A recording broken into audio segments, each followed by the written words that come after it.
America అధ్యక్షుడిగా Donald Trump బాధ్యతలు చేపట్టాక dollar dreams కి బ్రేకులు పడడం మొదలయ్యాయి. కొత్తగా పెట్టినటువంటి H1B వీసా $1,00,000 నిబంధన పెద్ద స్పీడ్ బ్రేకర్ అంటున్నారు నిపుణులు. ఇప్పటికే అమెరికాకు వెళ్లే భారతీయుల సంఖ్య ఈ ఏడాది గణనీయంగా తగ్గింది. 2024 మొదటి 8 నెలలతో పోలిస్తే 2025లో ఆగస్టు వరకు అమెరికా వెళ్లిన వారి సంఖ్య 4.3% తగ్గింది. ప్రత్యేకించి ఆగస్టులో ఇది ఏకంగా 14.8% తగ్గింది. గతంతో పోలిస్తే ఈ ఆర్థిక సంవత్సరంలో మొత్తంగా ఈ సంఖ్య భారీగా తగ్గే అవకాశం ఉంది.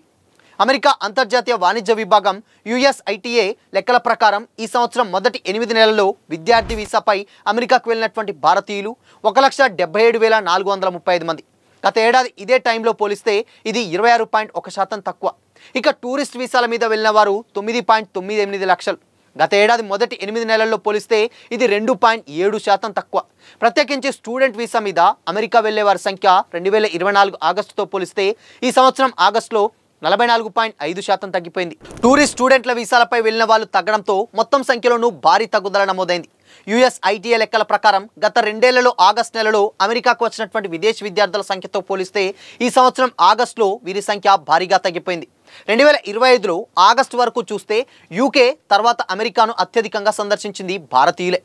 ఈ సంవత్సరం ఫస్ట్ 8 నెలల్లో మొత్తం 14.87 లక్షల మంది అమెరికాకు వెళ్లారు. 2024 జనవరి నుండి ఆగస్టుతో పోలిస్తే ఇది 4.3% తక్కువ.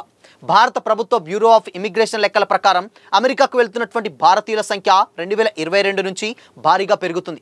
కానీ ఈ సంవత్సరం గణనీయంగా తగ్గే అవకాశాలు కూడా ఉన్నాయి. అమెరికా ఆర్థిక సంవత్సరం అక్టోబర్ 1న ప్రారంభమైన సెప్టెంబర్ 30న ముగుస్తుంది. ఈ ఆర్థిక సంవత్సరం 11 నెలల్లో US వెళ్లిన మొత్తం భారతీయులు సుమారు 19.4 లక్షలు. గత ఏడాది సెప్టెంబర్లో 1.81 లక్షల మంది వెళ్లారు. ఈసారి సెప్టెంబర్లో ఈ సంఖ్య భారీగా తగ్గే అవకాశం ఉంది. కాబట్టి మొత్తం సంఖ్య 21 లక్షలు దాటకపోవచ్చని విశ్లేషకులు భావిస్తున్నారు. సో మరి దీనిపై మీ ఒపీనియన్ ఏంటి? కామెంట్ చేయండి.